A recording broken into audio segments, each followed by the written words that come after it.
where are your thoughts about kind of not saying I'm a fashion designer, I'm an individual? What does that mean? Yeah, for sure. I mean, as an artist, I feel like it's really easy to kind of like categorize yourself sometimes.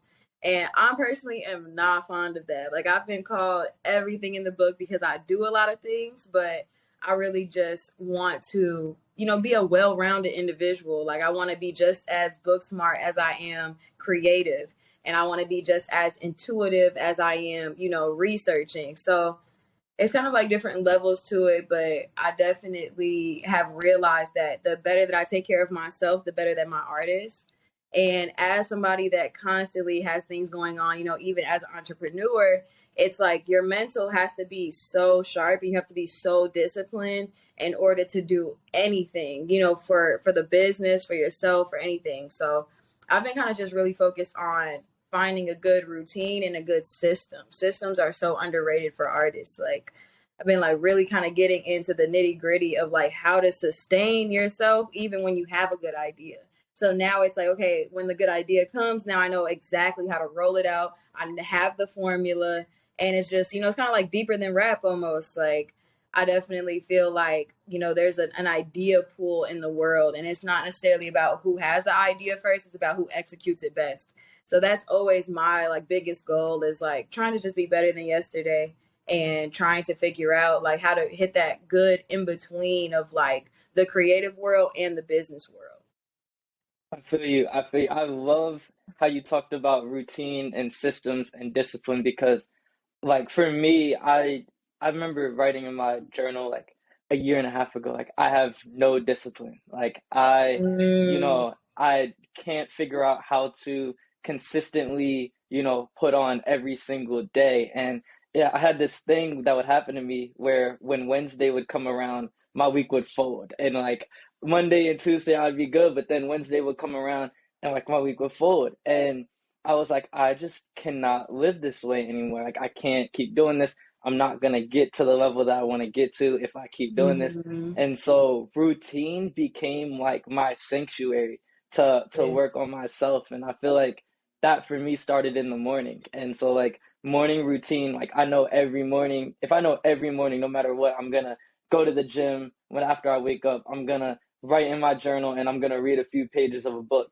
like that routine is the same way on as in like a basketball player where you have a free throw routine and like you do Yeah. that before you shoot your shot every single time. I feel like that has like become everything to me, and so I feel like it's interesting for you to say that as an artist too, because a lot of artists kind of, in my opinion, I hear them like kind of get a little feel like routine might box them in. So how do you feel about kind of your art and pushing out art and new ideas, but then talking about routine and systems? How do those like go together? Definitely. So that's a good question. And honestly, like I've kind of like been introduced to art in the non, routine, non-system way. Like my mom is like super creative and I've always been like, able to express myself creatively, but the older that I've gotten and basically creating a business out of my art is I think the biggest deal breaker. It's like if you're going to be living off of your art, then you have to be treating this like a 9 to 5 almost. You have to be treating it as if it's, basketball to a basketball player. Like, you know what I'm saying? It's like, it's so much, I don't know how to explain it, but it's just so much deeper than just the creation or just the one project. It's like you have to, like, I'm all about sustainability in general. So, as a creative with sustainability and just business, it's like consistency is key. And with routine and system, you know what I'm saying? It's like it allows you to have those like creative, jumps and those creative ideas, but then like consistently kind of like develop them and consistently push them out into the world.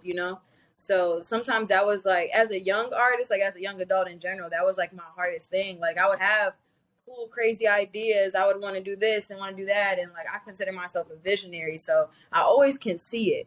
You know what I'm saying? Like it's always there, but it's about executing it into the world and not just executing it in a way that you're comfortable with, but executing it in a way that's going to be even better than you would necessarily do it.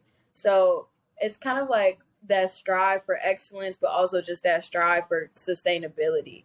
Like it's not just about the good idea, it's about, fully fleshing it out. And that's so important to me just because of like legacy and just that aspect of the next generation. Like I'm trying to genuinely make my art teachable for others and inspiring for others. So it has to be, it just has to be deeper than my idea. It has to be more universal almost.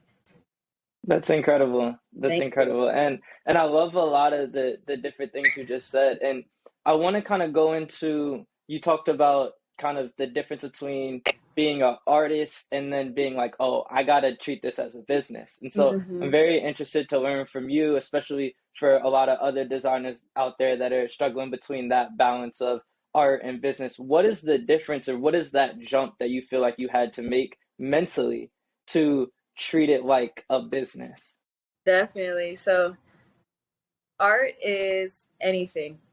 You are expressing yourself. You can be doing it in so many different ways. And I knew really early on, I'm like, I'm an artist. Like, you know what I'm saying? I am going to express myself every day in some sort of creative realm. Now, also, I'm come from a long line of entrepreneurs. So I've always been taught to just like hustle, make it work and, just get the point across essentially. So meshing those two worlds has been honestly an obstacle, to be honest. It's not always easy, but it's about marketing, yourself, and it's about making yourself, like simple but obtainable almost. You know what I'm saying? It's like almost digestible. So it's like there's so many emotions that somebody can go through, but there's a lot of emotions and there's a lot of things that you can express that somebody else can relate to. So then that's just as powerful as an invention of a product. Like, hey, I'm creating something to solve a universal problem in the world. That's like the best type of entrepreneurship, is when you're filling a gap. So also with the best artist, you would be filling a gap essentially of like, okay, there's something that, everybody's experiencing that I found a way to communicate. So I'm always trying to figure out like, okay, how am I staying true to my expression and how am I really getting my emotions out? But then how am I going to market that to the world so that somebody else can be like, oh, wow, like she did it a good way. Let me do it better. And that's always my thing too, is I want somebody to do it better. So I'm going to have to present it in a way that's digestible for more than just Chicago people or more than just New York people. It has to be like, I want to be an international artist. So even just considering language and considering like, so many other things that come into the realm, it's like, honestly, art and business are more alike than people think. It's just about staying true to the art and then staying true to the sustainable business idea. You know what I'm saying? Like So authenticity is the only way to do it. So I think it also is just like kind of in my genes. Like my mom is super entrepreneurial. Like I've always been taught to like, okay, like you are the boss. Like create something and you handle it. Don't go work for anybody else. Like you go figure it out. So even just in having that embedded in me, it felt like there was no other way almost. Like okay, if I'm creating something, then I should figure out how to make it important to somebody else's life.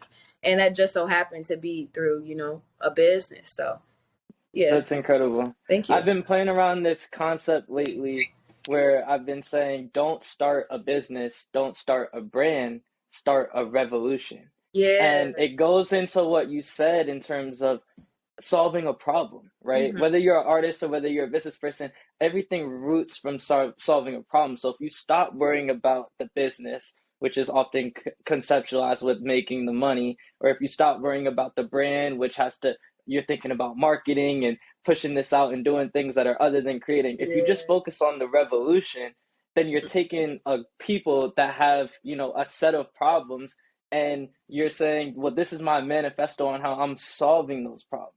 And I Right. think like that marketing, the marketing aspect is the solution. And Yes. then whatever you're actually selling or whatever you're actually creating is just a way for people to experience that solution with you. And so I think like people are overwhelmed by the concept of business, and it kind of they maybe I can't play that game, but I feel like we can all play that game of a revolution in just solving problems.